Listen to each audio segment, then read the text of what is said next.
Here we go. Thanks very much, Russ and Betsy. What a day it has been. Let's recap what has happened and where we go from here. What has happened today is that the Browns traveled down to Houston and got an in-person meeting with quarterback Deshaun Watson of the Houston Texans. What's important to remember here, just to get the meeting with Watson, the Browns had to have a trade package that was approved by the Houston Texans, that they would agree to the package that the Browns were offering to get the meeting with Watson. Now to the Watson part of the story, he still has that no trade clause in his contract. So basically, you have to recruit him to choose your team. So you have to think the Browns went in and made their pitch to him, which they did, and it had to go something like this. We have a talented roster. We're ready to win. If you became our quarterback, we could get to where we wanted to go. Watson has met with New Orleans and Carolina, and tomorrow will meet with the Atlanta Falcons and then make his decision.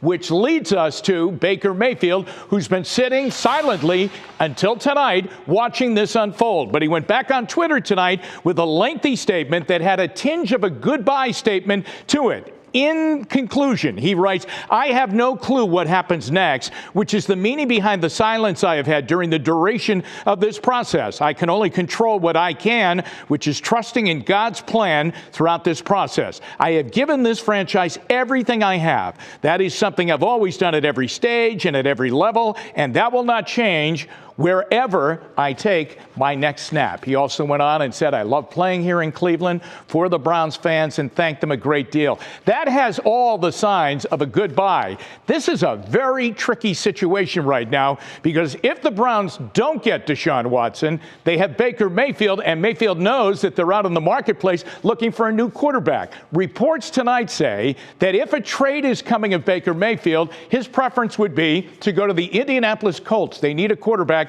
after they traded away Carson Wentz last week. And so it seems as though there are a lot of moving parts here, which could come to fruition maybe as early as tomorrow, but certainly by the end of the week. Where is Watson going to play? Will he pick the Browns? What will the Browns do with Baker Mayfield? If they trade him, where will he go?